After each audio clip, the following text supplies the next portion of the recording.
the experience I said where, at 23, I like lost everything and I had to restart my entire life because that was the most defining moment I've ever had so far.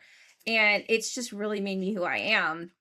And it's given me the passion and the grit. And if I had not left that day, I don't know where I would be right now, and that's kind of scary when you think about that. Like one moment can just change everything in a good or bad way. And I used to look at that moment as like the worst moment of my life. It was so scary. It was so sad. I look at it totally opposite now. I look at it as like that moment was everything for me. That I finally left. I finally did it.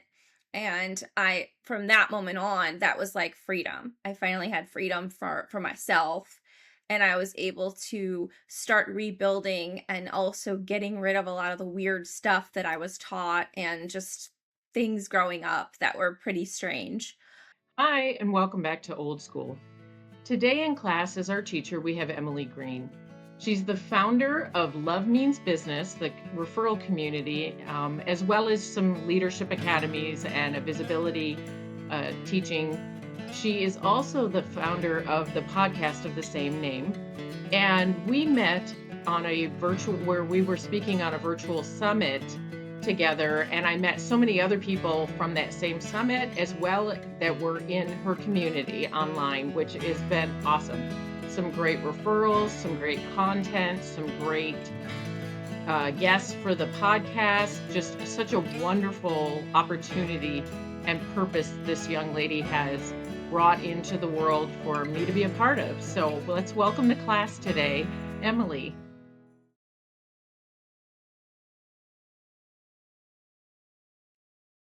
My story that I seem to always go back to is really a defining moment that I talk about in my TEDx talk, where when I was 23, I had to just completely uproot my life and kind of escaped a pretty controlling toxic situation. And I had to just completely reinvent myself. um and literally had no job, no car, nothing. I had to redo everything. But the cool thing about going through that is that I learned that you can be anyone you want. You can make whatever life you want. That family is not just blood. You make your own family, you make your own support network.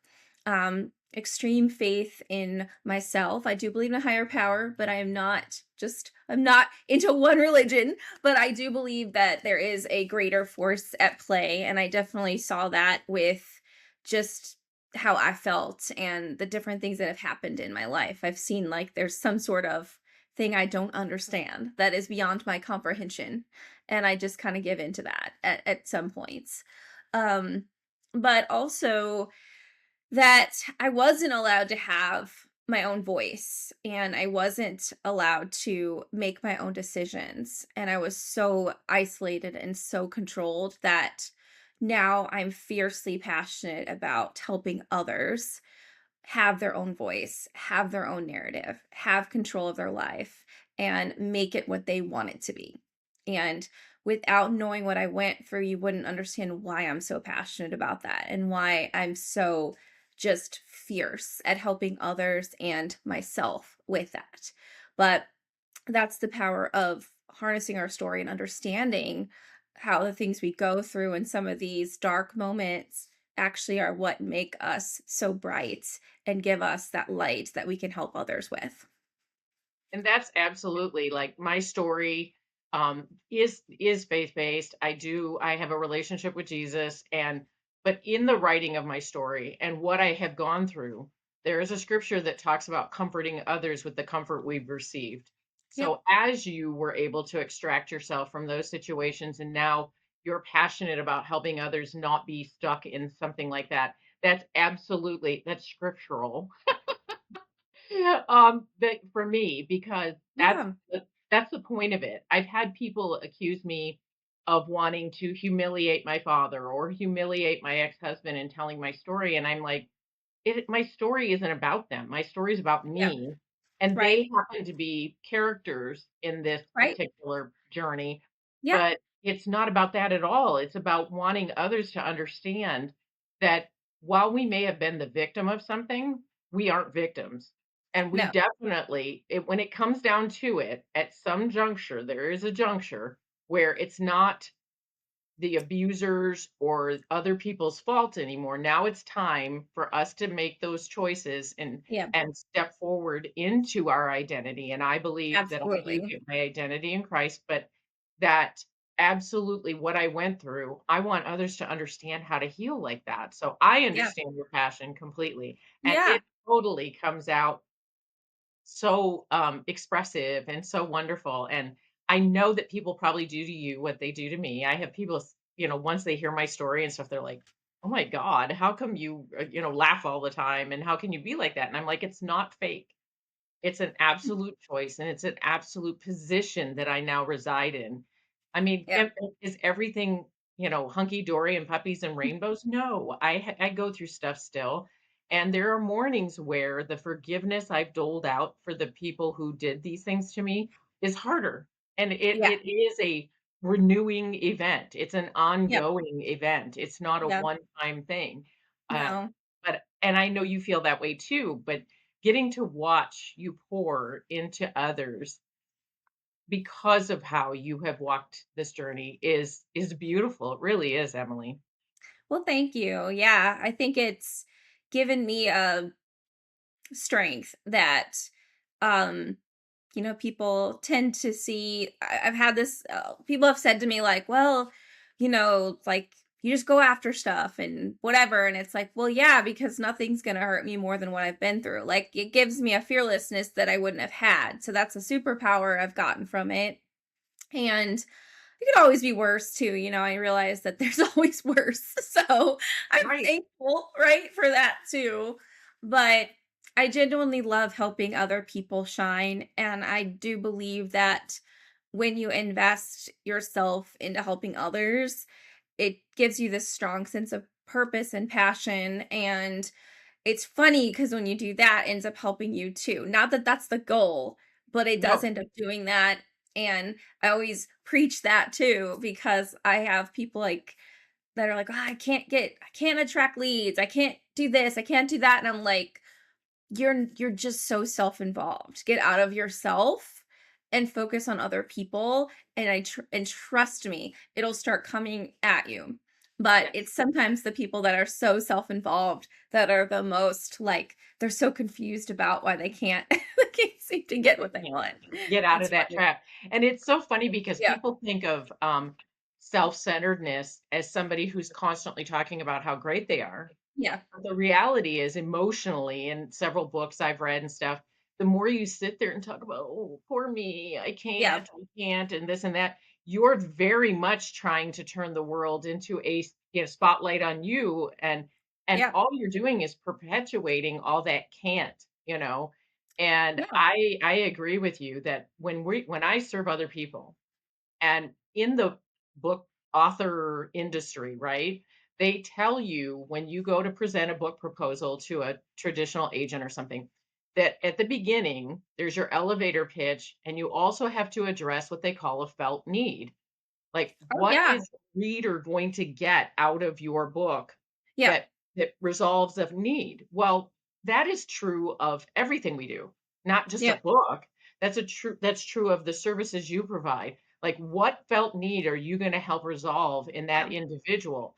And I there is nothing more fulfilling to me other than anything my daughter does Aw. Yeah. is is when somebody comes to me or reaches out to me from either a podcast episode or my book and says 100% of what you said, and they quote me and say this was so beneficial to me. I give all glory to God for it, but that is exactly why he gives us that purpose, and it is much more. I don't think anybody on their deathbed said I regret serving others or I regret helping No. others, right? No.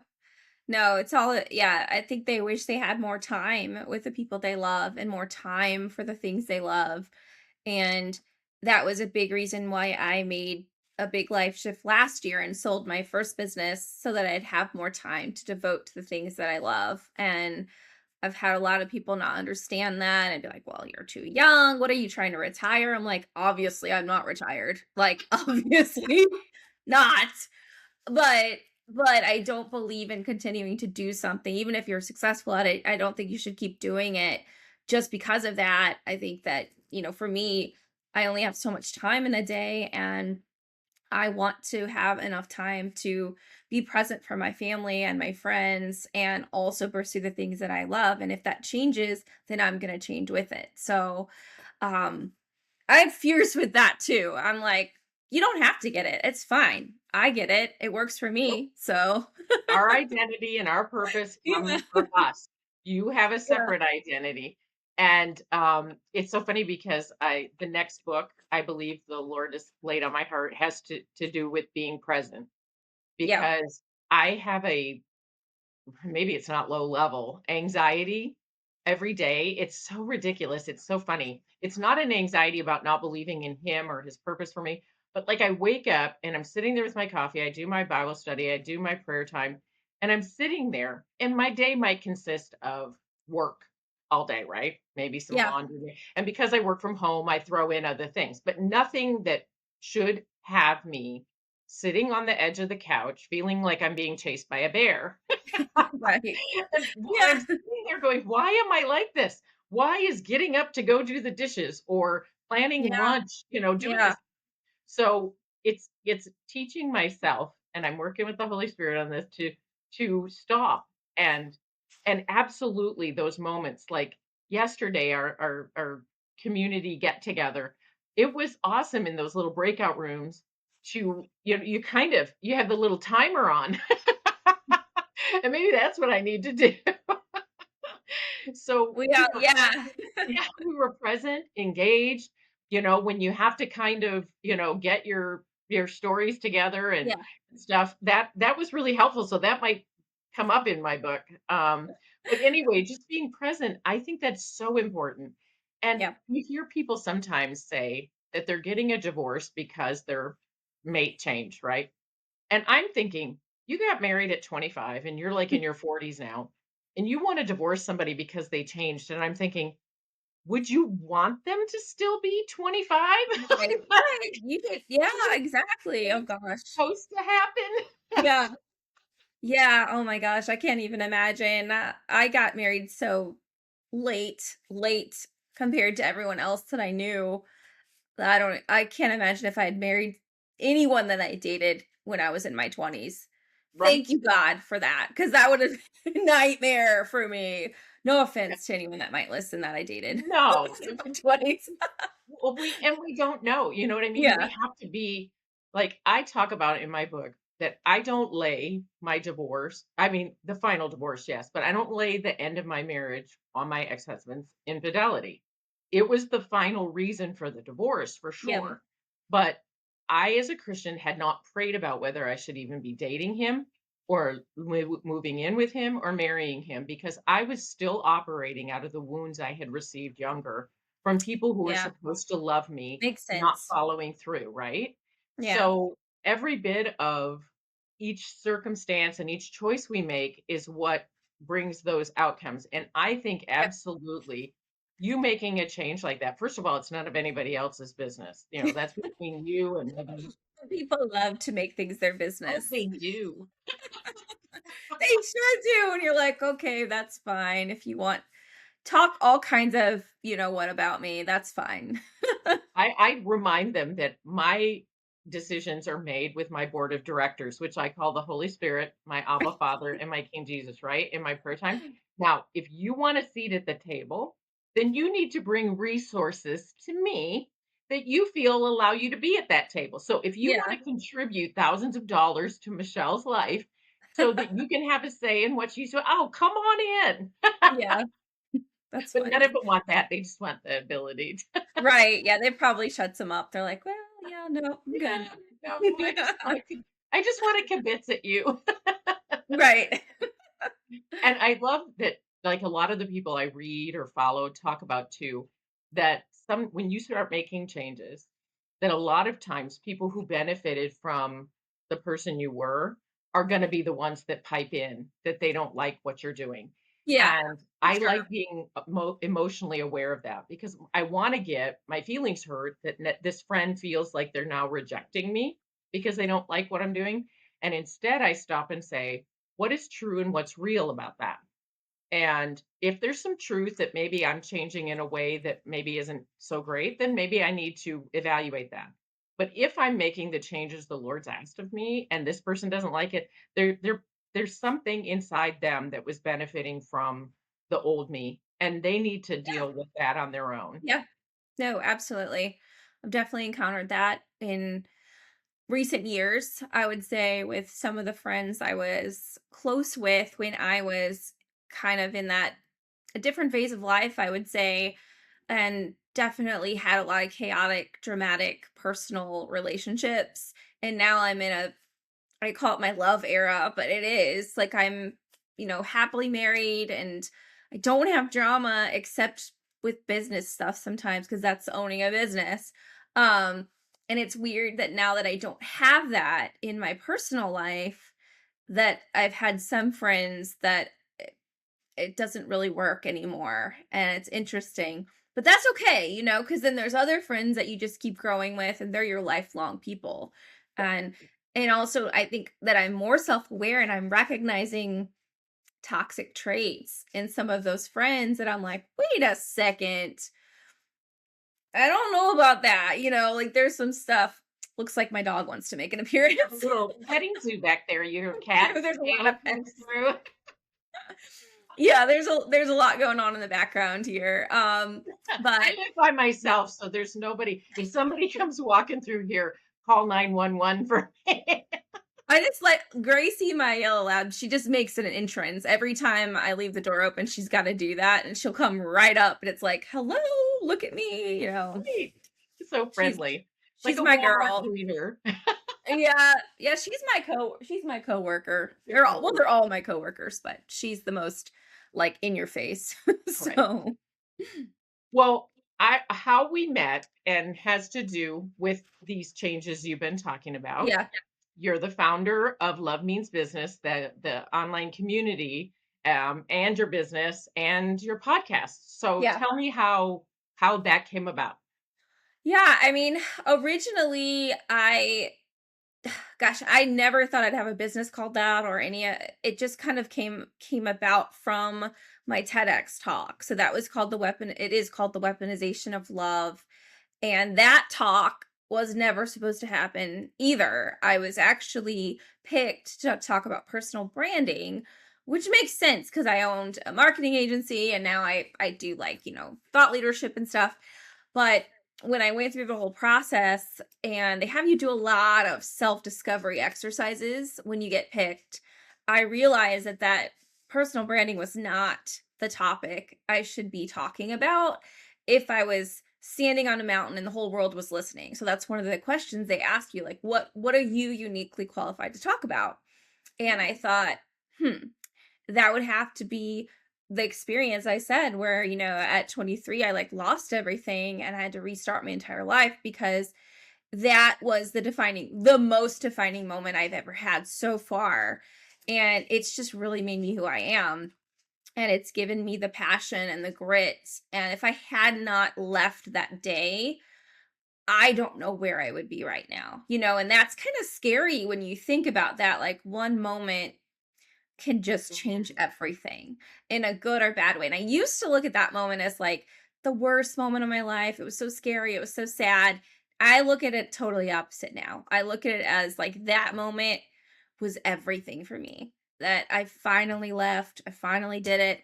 And from that moment on, that was like freedom. I finally had freedom for myself and I was able to start rebuilding and also getting rid of a lot of the weird stuff that I was taught and just things growing up that were pretty strange.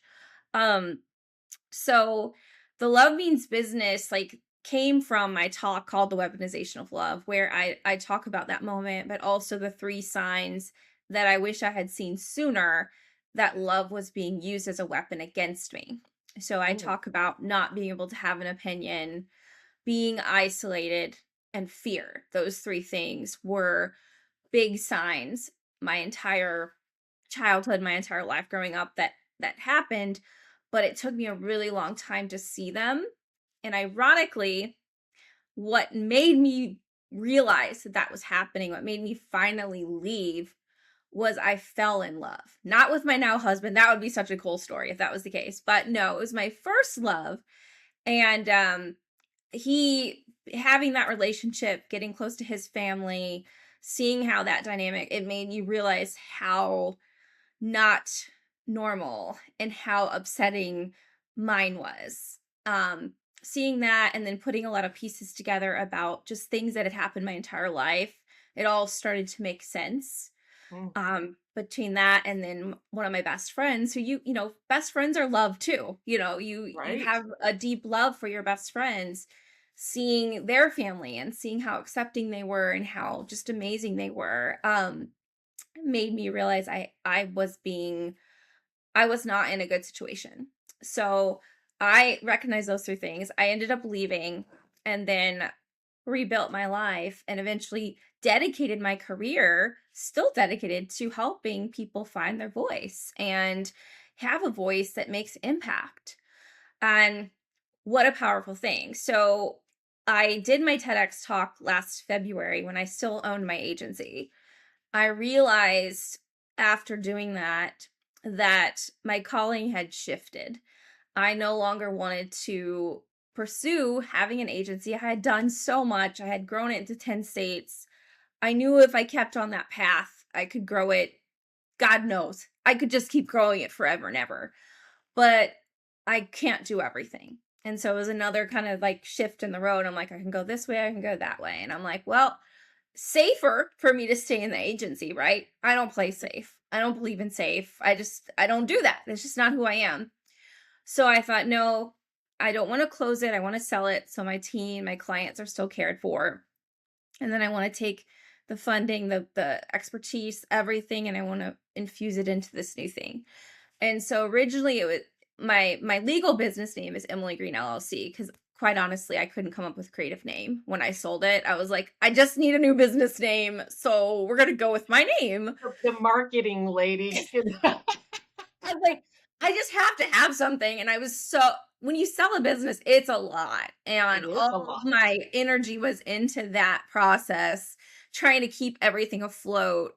And so I was like, well, I'll just get that, LLC figured out and then I'll come up with something else. Well, creating my podcast name came to me when I was running.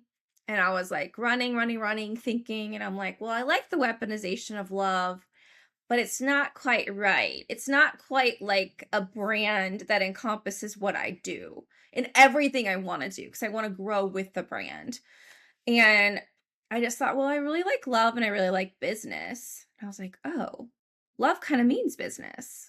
And so that just like, you get that like, oh, that's a really good name. And so I went with that for the podcast, and then the podcast morphed into workshops, which morphed into the thought leadership program, which morphed into the community. And so now it's like everything, it's like this ecosystem of things that all represent love, learning, and leveling up, which is all love. Love means business. That's awesome. I love naming things. I'm a Yeah. my day superpowers are accounting and bookkeeping, and I help small businesses create entities and come up with names, and I love that Yeah. kind of stuff. And I like that name for what you're going about. And I Yeah. agree. I think weaponization of love, it may have been the impetus to get you there, but It was. having that in Yeah. the title would have felt Scary. probably heavier. Yes, Yeah, yeah. scary and dark. And it fit the talk that I did, but it doesn't fit my vibe as a company. And so Love Means Business is much more positive, but it's also kick ass, like it's powerful and there's just no limit to what I could do with it. It also very much aligns with who I am and my vibe. So yeah, it's like when you find the right name, you just know. It just Yeah, fits. and the phrase means business afterwards does mean Yeah, like I'm digging in yeah, my heels here. So let's yeah. go. Yeah. I love what you said. One of their questions was that if you were, how did you say it? If you were standing on a mountaintop, what would you say to the world? Is that how they Yeah, said what it? are you uniquely qualified to talk about? So, like, what would you say to the world if the world could all be under a mountain and see you? Like, suspend your disbelief if that's possible. But Right. yes, what are you uniquely qualified to talk about? That's one of the things they have you one of the exercises they had us do to figure out our TEDx topic or help us refine it. And you know what? It's so funny, but again, it goes back to a book proposal asks you that very question. They want you to then put in why you're uniquely qualified to tell this story. There And, you go. like in Christian communities, they warn you, don't just say because God asked me to. Yeah, well, yeah, because it's like, okay, but why did God ask you to do that Right, then? right. You need Yeah, to, yeah, that felt need and the uniquely qualified right. have to kind of come together. Yeah. Well, and I think that some people really struggle with that part. I think they get like they're so vague with it, it's like, well, because I'm good at that or I'm this or that. It's like, and that's where you got to like really dig deep. And I loved those exercises. I felt like it was just so good for my own development. It helped me really figure out why I am who I am. It honestly until that moment when I did that and I did my TEDx talk, I didn't realize why I was so passionate about what I do. I had never made the correlation between what I had been through made me do what I do now. I just liked what I do and I'm passionate about it. But when I realized that, I was like, "Oh, it was just like this huge aha moment and it just all made sense." And I got this overwhelming peace and also my confidence. Like, I feel like I'm such a confident person now, and I was not for years. But no, when you know to your in your core that you are doing exactly what you're supposed to be doing, Mm. God, you can't get more confident than that. And you can't have more peace than that. You No, know what I not at mean? all. That is just like settles your soul and settles that It anxiousness. does. Yeah, And it really does. yeah, that's awesome because we do operate out of what we've been through, both good and bad, right? Exactly. So Yeah. I think that was such a thoughtful exercise. I would love to know the other exercises, but I don't know that I'm in the position right now to be a TEDx talk. But I think that's awesome that they have you walk through that Yeah. because otherwise, what are you doing there? Like, how good would that talk have gone if it had Right. stayed on its original trajectory and I didn't know. like get to the heart of the matter, right? I look at that's a huge win. Like mine didn't go viral. Like there's some that get millions of views and I didn't get that. But for me, it was such a win because I realized that about myself and it also made me do what I'm doing now. And I know again, I'm so confident compared to I know what I'm doing matters. I know it makes an impact. And I can see where it's going. Like I know in a couple years it's going to be just huge. Like I know it. I know it is going to be. I can see it. And that's such a cool thing when you just have that passion, you can see it. Yes, absolutely. When all of it aligns, there's Yeah. I did this Bible study by Lisa Turker, so it was on Esther, and she quoted this other guy. And as a Christian, I feel it's important that my purpose and plan and journey come from the will of God for me, right? And the phrase she used was so perfect, and I think it fits in what you're doing as well. Is the quote she made from it was a guy that when we are standing in the middle of the current of God's will, that's where peace is and that's where we can feel that confidence. And that's exactly what you're doing is you found the middle of the current for what Yep. your purpose is. And I love water as a whole in my life as Yeah. not a whole as a WHO. Yeah. I was like, hold on a Anything second. water brings me like if I can get near a Yeah. lake, stream, river, pool, pond, Don't whatever, you ocean. have a water feature in your backyard? I feel like I Yeah, saw that. I'm on a man-made lake. Yeah, And not I not have to be pool. creepy, but I was like, I've seen your back. Okay, yeah, it looks really cool. So, I mean, it's man-made, but nonetheless, being near the water for me Yeah, and elements, frankly, but yeah, so that whole vision Yeah. if I close my eyes, of just being maybe in the middle of a stream and having it flow over me, Yeah. knowing that that's where I'm supposed to be, no matter what anybody else's 2 cents about it is. And so I think that's Yeah. awesome that even very young, you were able to see the environment you were in, you were being shown what Yeah. healing and what extraction looks like, and that you made that possible. So I think that's awesome. I have a question. Okay. Like, I don't want you to give away the farm because clearly you'd want to, as a business person, you want to have people come through your thought leadership Yeah. program. But like, what is your initial process? Like, if you're talking with somebody and you feel like they'd be a good candidate, or if somebody comes to you and wants to be a candidate, is there a couple things you ascertain about them before you say, yeah, I think you'll be fine? Or have you ever like said, no, you're not? So, what are the couple things you kind of I look at? have. Yeah. Okay. So there's been a few people that I didn't think they were the right fit for it. Typically people that I end up working with, whether it's through my visibility coaching or the thought leadership program, the way I figure out whether they should be in one or the other is visibility coaching is kind of like for focused things. Like let's say you want to launch a podcast, or you have a specific project, or you want help with your personal brand or something like that, but you know very much like what your goals are. You're very focused on needing help with this and this. The thought leadership program, you can have a general idea, but it's really for people that need like a structured step-by-step plan to harness their voice, like figure out what their voice and their personal brand are, and then figure out how to align that with their history, with their core values, even figuring out what those core values are, figuring out what makes them unique, that differentiating factor, which is what is the basis of really good marketing, is like what makes you special, what makes you who you are. Um, Figuring out what your goals are. A lot of times people really struggle with like, well, I don't really know what I want to get out of this. I have this like passion, but like I don't have a focus of where I want to go with that. So talking about who you want to align with and help. So everything I do is focused on heart-centered leaders. So help is one of the big things we focus on. Like what kind of communities can you support? What are those partners that you'll work with? And then the last part is how you're going to tell that. So how are you going to launch it? How are you going to do your marketing plan?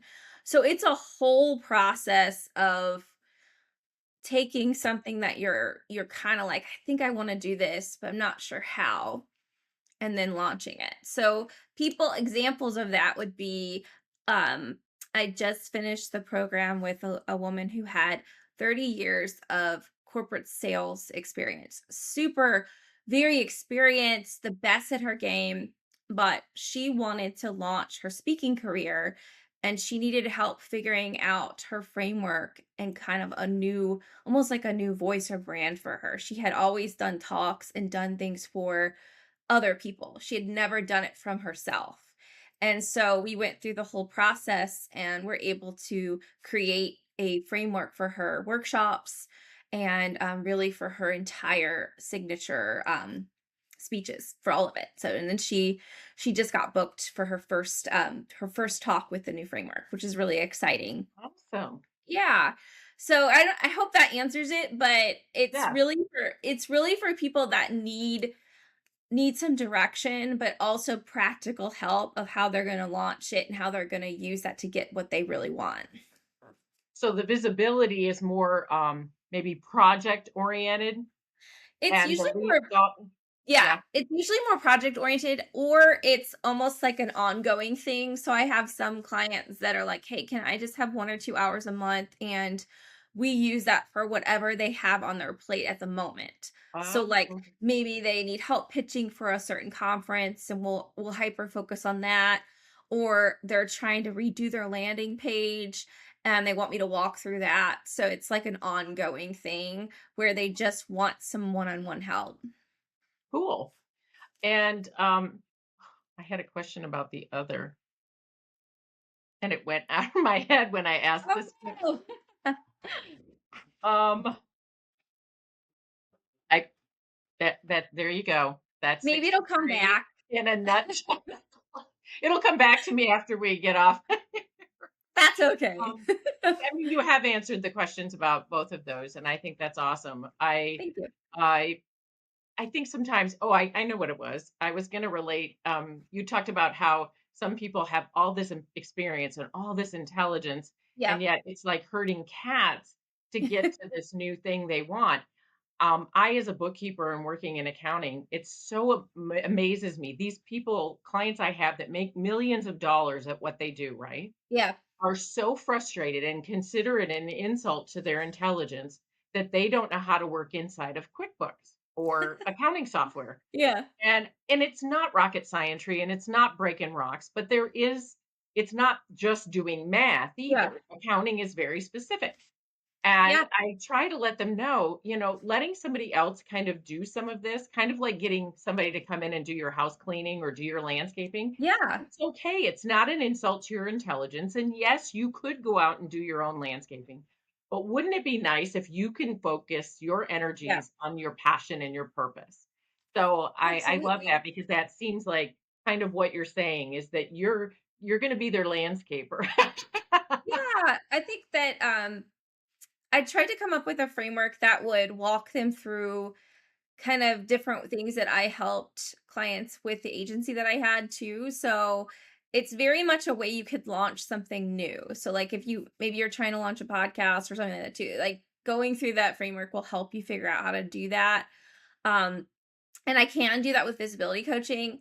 Typically, though, if someone already has a pretty good idea, I'm like, you don't necessarily need to go through such a structured program. We can usually talk that through more like with just some of the sessions.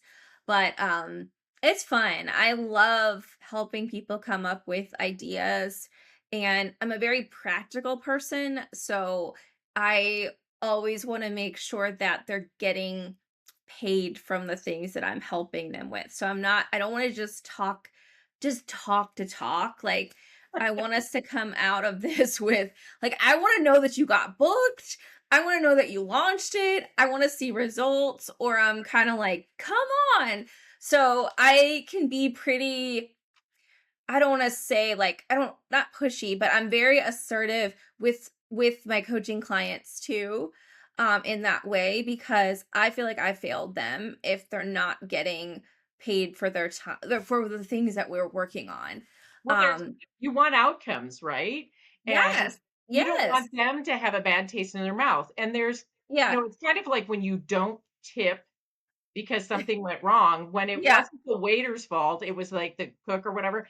And they don't believe that they did anything wrong. They think you just suck at tipping, right? Right. So if your client Yeah. walks away with no outcomes, they may take it on themselves and say, "I'm the one that failed the process," but they may walk away kinda going, Yeah. "Yeah, I don't think I need to go back to Emily," and that's not good either. So, No. yeah, you absolutely want those outcomes. But selfishly, I get like a little bit of a high from other people Sure. getting those things. So I'm like, don't you're messing up my high. Like, come on, I need my hit of success today, please.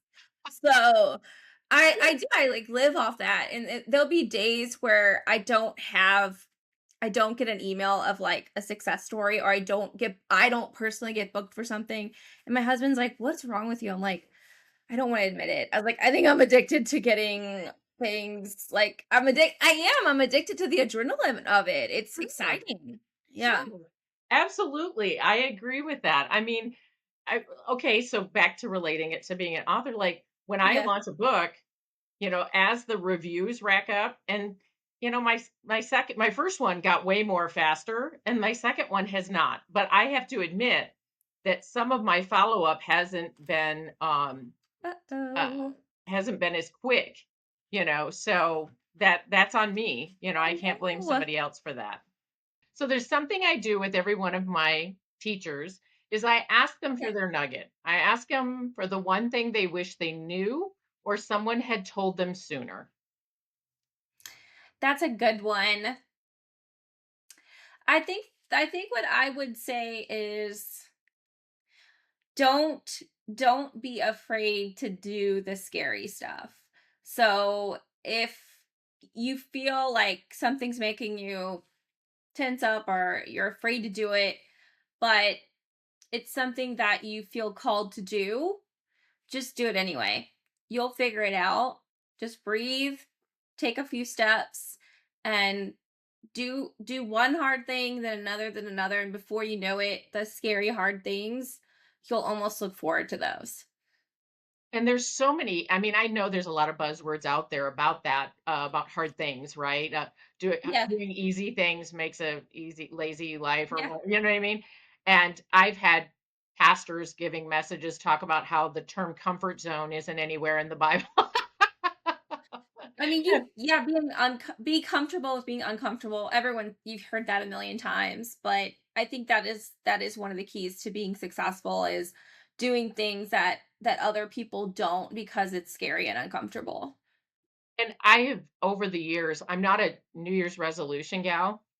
I usually try to course correct as I'm shown that I need to course correct, but I do it when it comes to like starting off a new year, I always try to have at least one book a month that I read. I want to learn something new every day, and Yeah. having to work with software really kind of energizes that. Yeah. But then I'd like to either do an event or try something new every month. Yeah. And it tears some of it terrifies me because I'm an introverted extrovert. I like chatting like this. But if I go into a room of 30 people that I don't know, walking up and inserting myself into conversations is really hard. So I just Yeah. kind of hang back with my drink over in the corner and, Yep. and wait for stuff to happen to me. And that isn't where life happens. I have honestly been shown that for my story to have its best impact and for me to be able to connect with people who would want to come to a deeper dive like my retreats, I'm going to have to get into conversations with them. And Yep. that's going to have to be a personal connection, Yeah. not just I did some great advertising for my retreat on social media. My daughter helped me. I had a blast. And it got thousands of views and hundreds of people went to the retreat website, but it turned up 0 registrations. Yeah. It's that So personal touch. Yep. right, and I think people having, this is deep and this is intense, and them understanding that this isn't a they show up at some house and get a bathrobe and a bubble bath and go in. This is Yeah. intense.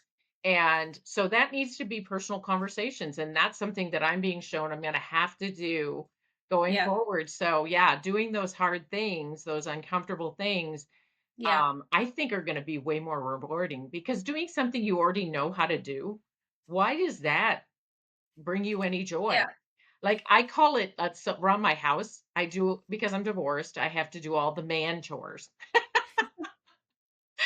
And when I finish a man chore, you would think I invented fire. I am walking around my house like I'm a badass Yeah. because I changed the air filters that are way up in the That's how men, act when they do dishes. So, yeah. It's like, or vacuum or something. "Oh, it's so good. Here's your Absolutely. your sticker. Great job." They But like, that is the equivalent, yeah. Because I can't God, if I could, I need to learn how to, change a tire, I'd be like, "Oh my god, everyone, I could change a tire." So, I have done that in heels on the way to a job interview. that's amazing. And That's I used to yeah. teach a life skills class, at my daughter's little Christian school. It was Oh, just for the seniors, and I taught them all kinds of stuff. I took that's them out awesome. to the maintenance guy, and he showed them how to change their oil, change a tire. I taught them how to, work all appliances. I made them do commercials. I had so much fun with them. They had to do a Oh, commercial for a small appliance and a large appliance so that they could all learn how to operate them. Just because mommy and daddy had been doing it for them their whole life, they were going to be heading out into the world. And I've had so many of them get back with me and say, Mrs. Well, my married name was Hernandez, and they're like, Mrs. Hernandez, I did X, Y, or Z. I yeah, made a meal that's in a so crock cool. pot. Well, that's a great one because it's definitely speaks to a lot of things right now. The world's in chaos. There's a lot of hard out there and Yeah, heading there's a book about this heading into the storm, like being the buffalo that heads into the storm so you get through it quicker as opposed to trying to evade it because it's just going to catch up with you and keep going. yeah. Um, I just think that's an awesome nugget. So you are a delight, my dear. I enjoy Thank talking to you. you every time I talk to you, every time I join one of the community things. And I shamefully have not been as active in there because I've had about 1,000 other things going on with my book launch. But I do need to get in and I see all the opportunity. So I absolutely will put in the show notes connections so people can come and become a part of that community. I have a lot of authors and podcasters who follow me and I follow them and we, connect with each other that I will be definitely sending your way because this has been a really joyful connection for me. Oh, I feel the same. Yeah. Thank you so much. I want to thank you for coming to class today. This has just been so much fun. And I think so many of you could benefit from checking out Emily's online community. Those of you who have podcasts, who have books that you've written, or businesses you'd like to further and hone your leadership and hone your goals and your mission. So all of that connection information will be in the show notes. If you like what's going on over here at Old School, go like, subscribe, ring the bell, leave some comments. Absolutely love to hear from you. So thank you for coming to class today and class dismissed.